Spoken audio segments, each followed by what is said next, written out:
So what is the Bible? Is it a guidebook for living? Is it an encyclopedia of truth? Is it God's love letter to us? The best definition I've come across for understanding what the Bible is this one. The Bible is firstly a library of writings, which is secondly both human and divine, which is thirdly telling a unified story that fourthly points us to Jesus. Let's look at each of these parts quickly. First, the Bible is a library of writings. The Bible looks like a book, it feels like a book. Of course, we think it's a book, but it's not a book.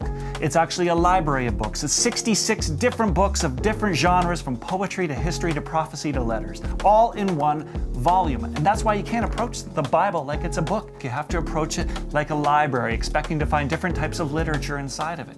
Some of it will be biography, some of it will be census data, some of it will be legal stuff. So we gotta be really careful how we read and interpret the Bible. You can't read poetry the same as you read history. You got to read them according to their genre, their style, and their form. Whenever we read the Bible, one of the first questions we have to ask is, what kind of book am I reading? Secondly, the Bible is both human and divine.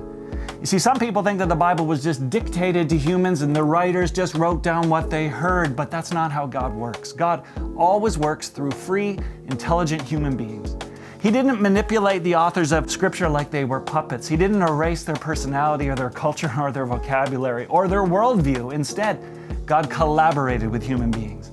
And so the beautiful humanness of the Bible shines through in all the writings of David, Ezekiel, Amos, or Paul, or whoever.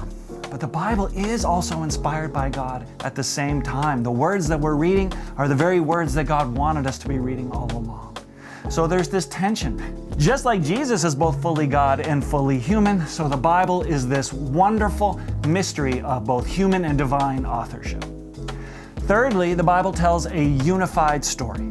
You see, despite these different genres and the different types of authorship, the Bible's still telling one story.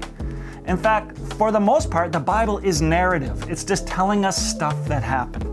But it's also telling us this overarching story, a story that begins in Genesis and ends in the book of Revelation. It's the story of God's redemptive plan as it unfolds throughout history, as God seeks reconciliation with us human beings and the renewal of all creation.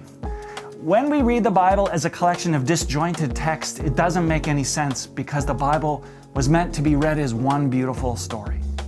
Which leads us to the fourth and last part of our definition.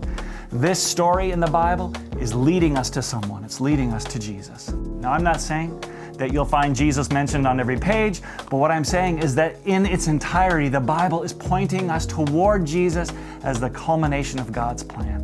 Jesus himself said, "These are the very scriptures that testify about me." And when we read the Bible, we aren't just reading words, we're encountering the living Word, Jesus Christ.